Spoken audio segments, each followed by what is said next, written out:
What's up, Thrashers, and welcome back once again to the Thrash Maniac 99 YouTube channel, and I am back with another album review, and today I am talking about the latest offering and their first offering in 14 years from Severe Torture, Torn from the Jaws of Death.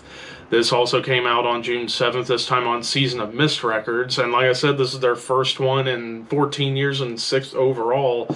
Now, this band is a Dutch death metal band that borders on brutal death metal at times, and also, I will fully admit, this is the first album I've heard of this band in full. Like, I've heard this band in passing, and I've always wanted to check them out, but they just kept escaping me, especially concerning the bands I saw they get compared to on Metal Archives, Cannibal Corpse, Blood Red Throne, Suffocation, bands along those lines. Definitely kind of get those vibes from this band. But yeah, this one, I feel like this one, they kind of go for some different songwriting chops. I would say this kind of borders on tech death, but not the wankery tech death, but just more in the complex side of their sound. And it starts that way with the opening track, The Death of Everything. Immediately, the fast riffs give me nods to Vader. I gotta say, there's a ton of Vader on this album when it comes down to, like, the fast, thrashy death metal that's on here, but also Blood Red Throne. Like, if Blood Red Throne played a little bit faster, that's kind of what I got on this track. And it's just nasty sounding, some awesome tremolo riffs. And I gotta say, some of the tremolo riffs that come through on this entire album almost border on blackened death metal at times, but the breakdown, and this is one of the only songs where there is a true blue breakdown, and it definitely has that, like, suffocation, dying fetus, deeds of flesh feel to it. But I gotta say, this track, as well as a couple other songs on the album, the melodies and the harmonies and even some of the leads that come through remind me a lot of late era death, which I'm like, yes. And funny enough, I talked about like late era death leads on the Troops of Doom album that came out last week, and also on an album that'll be coming out next week. But yeah, I was just taken aback. I'm like, did I suddenly accidentally switch over to Symbolic? But it was really cool, and then a clean ending to bring the song to a close. Marked by Blood and Darkness, this is really where some of the technicality really starts coming in with the riff work, and it's just absolute chaos.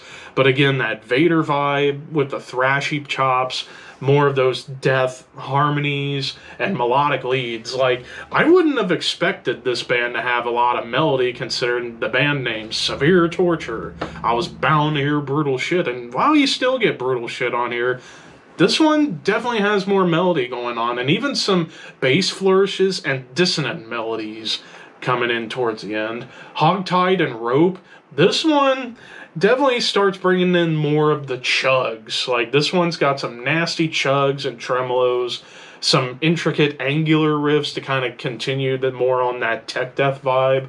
But again, really the lead work on this entire album is melodic, so I don't even think I need to talk about the leads anymore.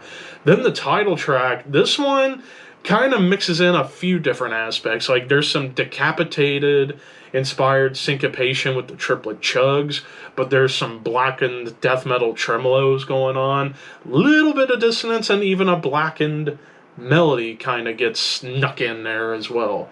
Christ Immersion, this one kind of goes a little bit more for straight up death metal, but with thrashy chops. Again, Vader, also I would say some Morbid Angel moments come through on here, and like, I gotta say, the drum work on this album is flying. Like, it's very blast heavy, but you also get like a lot of Pete Sandoval aspects within the drums, especially on the double bass kicks, like the double bass rolls that he's going for. It's like, man, is he really channeling Pete Sandoval on a lot of these parts? Definitely comes through on Christ Immersion.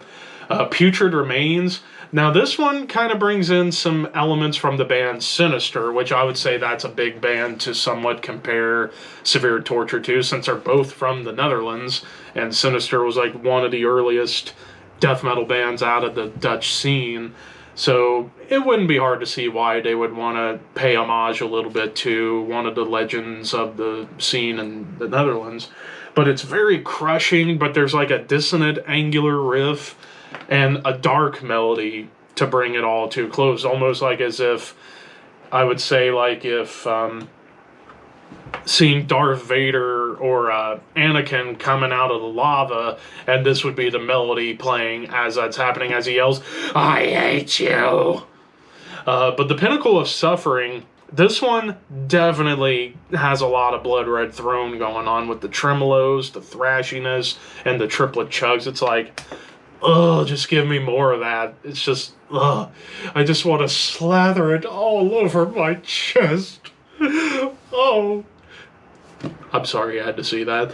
Anyways, Through Pain and Emptiness, this one definitely more brutal than I would say a good chunk of this album. Like the tremolos and the blasts, straight up brutal on here. Almost like Cannibal Corpse or even Suffocation at their crazier moments. Triplet chugs, but there's some melody and a lead on top. There's even some immolation-inspired dissonance and tremolos that show up towards the end. Those Who Wished Me Dead, the shortest track of the album at 2.5 minutes, thrashy Vader all throughout. Awesome drum intro, riffs, blasts, just everywhere. Just absolutely everywhere. And then the final track, Tear All the Flesh Off the Earth.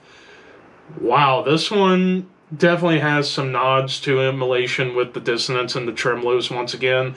Decapitated triplet chugs, some Morbid Angel tremolos, and another death melody. It was almost like they were trying to mash together immolation, decapitated, Morbid Angel, and death into one song, and I think it works. And it's the longest track of the album at, I believe, about 5.5 minutes, but man, it was quite dynamic for what it was going for. So yeah, definitely Severe Torture exploring some new territory, still retaining death metal elements to them, or not death metal elements, but retaining their core sound, but just adding nuance with the melodies and the technicality going on here. Overall, and even the production, while it has more of that modern death metal feel in the production, I think they pulled it off pretty damn well. Honestly, apart from maybe how crazy it is, some songs can run together, but overall, I thought this was a hell of an album.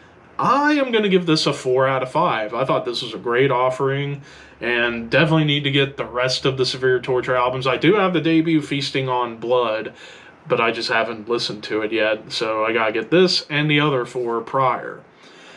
But yeah, 4 out of 4, or 4 out of 5.